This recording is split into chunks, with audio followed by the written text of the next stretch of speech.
அடுத்து அகமது அலி இளையாங்குடி, இவரும் 2ஆம் மாசத்தில் உள்ள கேள்விதான். சில கேள்வி தேதியோட காப்பியா இருக்குது, அதுக்காக சொன்னேன். 24/2 கேட்ட கேள்வி இப்ப எடுத்துக்கிறோம்டா பாத்துக்கிறோங்க. அப்ப உங்க கேள்விலாம் எவ்வளவு லேட்டா வரும்னு உங்களுக்கு தெரிஞ்சுக்கணும். ஒரு சகோதரர் தினமும் தூக்க மாத்திரை சாப்பிடுவதால் சுபுகத்தோட எழ முடியவில்லை என்கிறார். ஆனால் நள்ளிரவு வரை சமூக வலைதளங்களில் இருக்கிறார். கேட்டால் தூக்கம் வரவில்லை என்கிறார். மார்க் அடிப்படையில் இந்த சகோதரர் சொல்லும் காரணம் சரியா என்று கேட்கிறார். முதல் விஷயம் என்னன்னு கேட்டா, இந்த கேள்வியே சரியான்னு பார்க்கணும். அதாவது நம்ம யாரு, ஒருவர் என்னவா இருக்கிறார்னு கண்டுபிடிக்க நீங்க யாருங்கிறான்? அல்லவா தண்டனை கொடுக்கக்கூடிய ஆளா? அதான் நீங்க ஏதோ ஒரு தண்டனை கொடுக்கிற இடத்துல இருக்கிற மாதிரி அவனுக்கு சொன்ன காரணம் சரியா சரியில்லையா, இது அல்லாவுக்கு அவனுக்கு உரியது. அவன் சொன்ன காரணம் சரியாக இருக்கும்னு சொன்னா அல்லாஹ் ஏத்துக்கிற போறான், சரியா இல்லைன்னு சொன்னா அவன் அதை பார்த்துக்கிறான். அல்லாஹ் எது விஷயமாக முடிவெடுக்க இருக்கிறானோ அவன் விஷயமாக நீங்க சொல்ற காரணம் சரியில்லை சரியில்லை என்ன பண்ண போற, நீ என்ன செய்வ? சரியா சரியில்லையான்றது தீர்மானிக்க மார்க்கத்தில் உண்டா? இந்த விஷயத்தை நம்ம நிறைய பேர் தப்பு பண்றாங்க. ஒரு மனிதன் ஒரு காரணத்தை சொல்லி அவன் வெளிப்படையா இந்த காரணத்தான் நான் இதை செய்யறேங்கிறான். அது உங்களுக்கு தனிப்பட்ட விஷயம் இல்லை, இபாதத்து விஷயம். உங்க விஷயம்னா துருவுங்க. உங்களுக்கு வாங்கின கடன் தராம இருக்கிறதுக்கா வேண்டி என்னிடத்துல பைசாவே இல்லைங்கிறான்.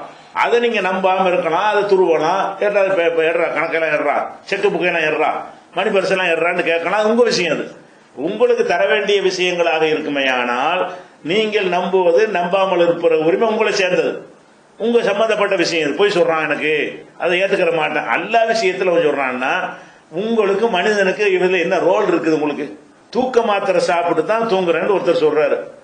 அப்படி தூக்க மாத்திரை உங்கள்கிட்ட சொல்ல வேண்டிய தேவையும் இல்லை. நீ போய் ஒன்னு துருவி இருக்கிற, அதுக்கு பதில் என்னஞ்சிருக்கிறான், தூக்க மாத்திரை சாப்பிட்றாங்க அதெல்லாம் எந்திரிக்க முடியல. அப்ப ஏன் ராத்திரி வரைக்கும் 2 மணி வரைக்கும் உட்கார்ந்துட்டு இருக்க? தூக்கம் வராதனால தான் உட்கார்ந்துட்டு இருக்கிறேன். 2 மணி 3 மணி வரைக்கும் தான் தூக்கம் வரமாட்டேங்குது. அதுக்கப்புறம் இந்த மாத்திரை போடுற எஃபெக்ட் 3 மணி ஆயிடுது. அது வரைக்கும் சும்மா உட்கார்ந்து இருக்கேன்னு நான் பேஸ்புக்ல ஏதாவது பார்த்துட்டு இருப்பேன். அதனால காலையில் எந்திரிக்க முடியல, தூக்க மாத்திரை போடுறேங்கிறாரு. சரி, தூக்க மாத்திரை போட்டு அவர் அல்லாவிடத்தில் குற்றவாளியா என்பதை தான் நீங்க கேள்வியா கேட்கலாமே தவிர நான் நம்புறதா இல்லையாங்கிற கேள்வி கேட்கல. இது 2 விஷயம். நீங்க இதுல துருவுறதுக்கு உங்களுக்கு என்ன ரைட்டு? மனிதர்களுக்கு எந்த ரைட்டும் கிடையாது. இன்னும் சொல்ல போனா, இப்ப உதாரணமா புகாரில 4269வது ஹதீஸ். அதுல என்ன செய்யுதுன்னு கேட்டா, உசாமாங்கிற ஒரு சஹாபி என்ன செய்யறாங்கன்னு கேட்டா, ஒரு போர்க்களத்தில் இருக்கும்போது அவர் என்ன செய்யறாருன்னு கேட்டா, அவர் லா இலாஹ இல்லல்லாஹ் சொல்லிடுறாரு. போர்க்களத்தில் வச்சுக்கிட்டு என்ன செய்யறாரு, எதிரியோட சண்டை நடக்கும் பொழுது எதிரியா இல்லையான்னு கண்டுபிடிக்கிறது லா இலாஹ இல்லல்லாஹ் வச்சு தான் கண்டுபிடிக்க முடியும் அந்த யுத்தத்துல. அப்ப என்ன செய்யறாங்க, நானும் உங்களால தாங்க லா இலாஹ இல்லல்லாஹ்னு சொல்லிவிடுறாரு. சொன்னோன்னு என்ன செய்யறாருன்னு கேட்டா, இவர் அதை காதுல வாங்காம அதெல்லாம் கொண்டு போடுறாரு. யுத்தம்னா கொலை தானே செய்யணும், சண்டைக்கு லா இலாஹ இல்லல்லாஹ் ஏமாத்த பாக்குறியா அப்படின்னு சொல்லிட்டு என்ன செய்யறாரு, கொன்றுறாரு. இது ரசூலுல்லாஹ்ட்ட இதை சொல்றாங்க. இந்த மாதிரி ஒரு லா இலாஹ இல்லல்லாஹ் சொன்னாரு, சொன்ன பிறகு உசாமா கொலை பண்ணிட்டாரு அப்படின்ன உடனே அவர் காரணம் சொல்றாரு. ஏப்பா அப்படி செஞ்ச யா உசாமா, கத்தல் தகு பாதமா கால லா இலாஹ இல்லல்லாஹ், லா இலாஹ இல்லல்லாஹ்னு சொன்ன பிறகு நீ அவனை கொலை பண்ணியா கேட்கிறாரு. அப்ப இவர் செய்யறாரு, காண முத்தாபிதன், தற்காப்புக்காக சொன்னார் அவரு, உள்ளத்தில் உள்ளதை பார்த்த மாதிரி. அப்ப ரசூலுல்லாஹ் செய்யறாங்கன்னு கேட்டா, நீ இது உனக்கு தெரியுமா, அல்லாஹ் ஷக்கத்த கல்பஹு, உள்ளத்தை பிளந்து பாத்தியா, சொல்லிட்டான்ல, சொன்ன பிறகு நீ எப்படி செய்யலாம்னு சொல்லிட்டு திருப்பி திருப்பி ரசூல் ஸல்லல்லாஹு அலைஹி வஸல்லம் அவரை கண்டிக்கிறாங்க. ஃபமாஸால யுகர்ரிருஹா, திருப்பி திருப்பி கண்டிக்கிறாங்க. அப்ப சொல்றாரு, உசாமா சொல்றாரு, ரசூலுல்லாஹ் அந்த கோவத்தை பார்த்தா அன்னைக்கு இஸ்லாத்துக்கு வந்திருக்கலாம் போல இருக்க, முன்னாடி இஸ்லாத்துக்கு தப்பா போச்சு, அன்றைக்கு நான் இஸ்லாம் தழுவி இருந்தேனே ஆனால் இந்த தப்பை செஞ்சிருக்க மாட்டேனே என்று நான் நினைக்கும் அளவுக்கு ரசூலுல்லாஹ் கோவத்தை காட்டினார்கள் அப்படின்னு அவர் சொல்றாரு. யாரு? உசாமா, ரசூலுல்லாஹ்வுக்கு செல்ல பிள்ளையா இருந்த ரொம்ப அன்புக்குரியவரா இருந்த உசாமா சொல்றாரு. இது புகாரில 4269வது ஹதீஸ்ல இருக்கிறது. இதுல நம்ம என்ன விளங்குறோம்னு கேட்டா, சாதாரண பார்வையில பார்த்தா இதை தற்காப்பு தான் சொல்லியிருக்கிறார். ஏன்னா யுத்த காலம், சண்டைக்குன்னு வந்தாச்சு, சண்டைக்குன்னு வந்தோடனே அவர் நம்ம கை ஓங்கும் போது இல்லங்க நான் லா இலாஹ இல்லல்லாஹ்ங்கறான்னு சொன்னா கண்டிப்பா தற்காப்பு கூட தான் நம்ம அறிவு சொல்லுது. ஆனா அதுல கூட இஸ்லாம் என்ன சொல்லுதுன்னு கேட்டா, சொல்லிவிட்டான் அவ்வளவுதான், அதோட முடிச்சிடணும். அவன் நெசமா சொன்னா இல்லையாங்கிறது உன் வேலை கிடையாது, அல்லாட்ட போயிடும். நீ உன் வேலை என்ன, லா இலாஹ இல்லல்லாஹ் சொல்லிவிட்டான் அவ்வளவுதான், முடிஞ்சு போச்சு கதை. அப்ப லா இலாஹ இல்லல்லாஹ்னு சொன்ன பிறகு நீ எப்படிப்பா நீ அவரை கொள்ளுவ? அது எப்படி நீ எதிரியாக்காம வாயினால சொல்லிவிட்டான்ல, கல்புல இருக்கா இல்லையாங்கிற உன் வேலையா? அப்ப இதை ரசூல்லா வந்து இதை எப்படி எடுத்தாங்க? நீங்க அந்த தூக்க மாத்திரை கேஸுக்கு எதுக்கு கம்பேர் பண்ணி பாருங்க. அவர் பொய்யாவே சொல்லி உங்களுக்கு கண்டதுக்கு அது என்ன சொல்லிட்டாருல, அவ்வளவுதான் முடிஞ்சு போச்சு. ஓகே தூக்கம் ஓகே, அது கேட்க கூட உங்களுக்கு தேவையில்லை. எனக்கு போர்க்களமோ கொள்றதோ இவருக்கு ரோல் இருந்துச்சு, அவர் கொள்றதா இல்லையாங்கிற ஒரு முடிவு எடுக்க வேண்டி இருந்துச்சு. உனக்கு அந்த ரோலும் இல்ல. ஒருத்தன் தூக்க மாத்திரை போட்டதுனால வர முடியல என்று அவன் சொல்ல தேவையும் இல்லை, நீ போய் அதை கேட்க வேண்டியதும் இல்லை. சும்மா நட்பு முறையில் எங்க மார்க்கத்தை அறிவுரைக்காக நீ கேட்டிருக்கலாம், எங்க வரமாட்டேங்கிறீங்க சுபங்களாம் வரமாட்டேங்கிறீங்க, தூக்க மாத்திரை ஓகே அல்ல உங்களுக்கு போயிட்டு இருக்க வேண்டியதான். அதெல்லாம் கிடையாது. துருவுறது நெசம் எந்த கடையில் எந்த மாத்திரை வாங்குற, எந்த கடையில் வாங்கின, எந்த டாக்டர் உனக்கு எழுதி தந்தாரு, உனக்கு இந்த வேலையா? நீங்க என்ன அல்லா செய்யற வேலையை நீங்க செய்யணுமா? அது அவசியம் கிடையாது. அவர் நெசமாக சொல்லி இருந்தாரையானால் அல்லாஹ் வந்து அதை ஏத்துக்கிற போறான். பொய்யா சொல்லி இருந்தாரையானால் அவருக்கு அல்லாவுக்கு உள்ள ஒரு விஷயம். இப்படித்தான் நம்ம எடுத்துக்கணும். அதே மாதிரி காலித் இப்னு வலீத் இதே மாதிரி என்ன செய்வார், யுத்தத்துல அவங்க சொன்ன பிறகு நாங்க உங்க வச்சுக்க வந்துடுறோம் அப்படின்னு சொன்ன பிறகு கொண்டு விடுவார். சபானாம்பாங்க, நாங்க உங்க அணியில சேர்ந்துடுறோம்னு சொல்லி சொன்ன பிறகு அதெல்லாம் நீ தற்காப்புக்கு செய்யறன்னு கொண்டு விடுவாரு. அப்ப ரசூல் நடந்த செய்தி வரும். வந்தோன்னு என்ன செய்வாங்க, அல்லாஹும்ம இன்னி அபுரவு இலைக்கு மிம்மாசன ஹாலிதுன், எல்லாம் அந்த ஹாலிது செஞ்ச வேலையை விட்டு நான் விளைவிக்கிட்டேன், எனக்கு சம்பந்தம் இல்லை, இவர் செஞ்ச வேலைக்கு இவர் தான் பொறுப்பாளி என்று ரசூல் ஸல்லல்லாஹு அலைஹி வஸல்லம் எப்படிப்பா சொன்ன பிறகு வந்துச்சு, அவன் தெரிஞ்சிட்டேன் சண்டைக்கு வரலன்ட்டான்ல, அப்புறம் ஏன் நீ போட்டு துருவுற என்று ரசூல் ஸல்லல்லாஹு அலைஹி வஸல்லம் யாரை கண்டிக்கிறாங்கன்னா ஹாலிதை கண்டிக்கிறாங்க. இது புகாரில 4339 ஹதீஸ்ல இருக்கிறது. இன்னும் சொல்ல போனா ரசூல் ஸல்லல்லாஹு அலைஹி வஸல்லம் காலத்துல அடிக்கடி யுத்தங்கள் நடக்கும். யுத்தங்களுக்கு ராணுவம்னு தனியா கிடையாது, மக்கள் தான் போகணும். போர்க்களத்துக்கு யார் போகணும்? மக்கள் தான். எல்லா மக்களும் போவாங்க, மற்ற இடத்துல அவங்க வேலையை பார்த்துட்டு இருப்பாங்க. போர் வந்தா வேலையை விட்டுட்டு என்ன செய்வாங்க, போவாங்க.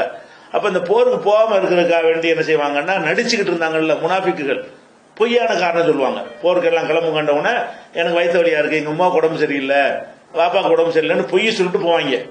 ரசூலுல்லாஹ்வுக்கு பொய்ன்னு தெரியும், விட்டுருவாங்க.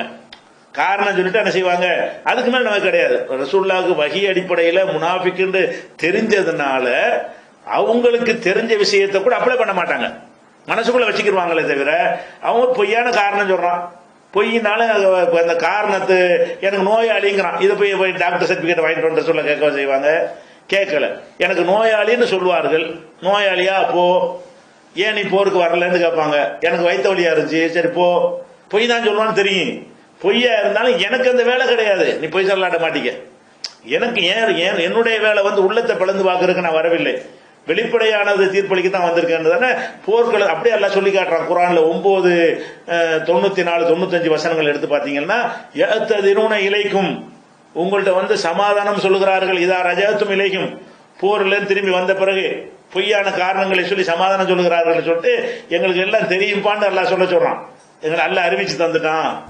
அறிவிக்காதவங்க நிலைமை என்ன, அவங்க போய் சொல்லி தப்பிச்சுட்டே போயிடுவாங்க. இந்த காப் இப்னு மாலிக் 3 பேர் போருக்கு போக மாட்டாங்கல்ல தபூக் யுத்தத்துல, அவரே சொல்லுவாரு, நாங்க உண்மையான காரணத்தை சொல்லி நாங்க வந்து போகாம இருந்தோம், முனாஃபிக்கெல்லாம் வந்தாங்க, வந்து அவன் போய் காரணத்தை சொல்லி சொல்ற தப்பிச்சுட்டு போயிட்டான், நாங்க உண்மையை சொல்லி மாட்டிக்கிட்டோம் பாரு.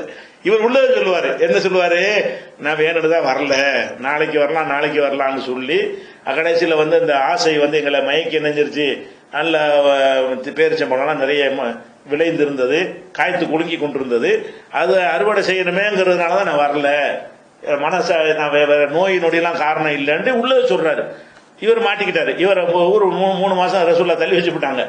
ஆனா மற்றவங்க எல்லாம் என்ன செஞ்சாங்க, பொய் காரணம் சொன்னவன்லாம் சும்மா பொய்யா சொல்லிட்டு போயிட்டா ஒண்ணுமே செய்யல. ரசூலுல்லாஹ் போ, மக்களோட மக்களா முஸ்லிமா இருந்துகிட்டு இருந்தா, ஆனா சொன்ன காரணம் பொய். ஏன்டா பொய், போருக்கு வரல, உடம்பு சரியில்லை, தலைவலியா இருந்துச்சு, காய்ச்சலா இருந்துச்சு, வயிற்று போக்கா இருந்துச்சுன்னா விட்டுற வேண்டியது, அவ்வளவுதான்.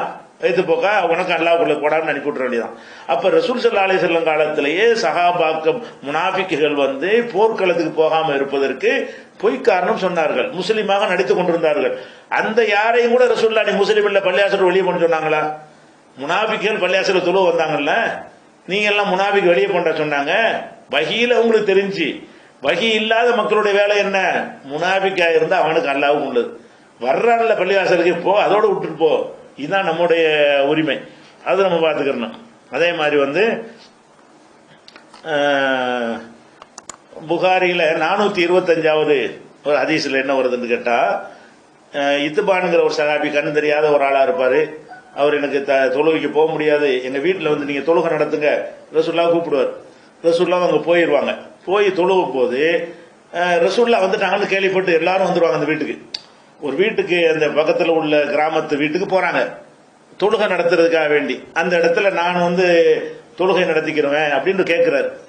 ரசூல்லா வந்ததை கேள்விப்பட்ட உடனே எல்லாரும் வந்துடுறாங்க. அந்த பகுதியில் உள்ள 50 பேர் வந்துடுறாங்க.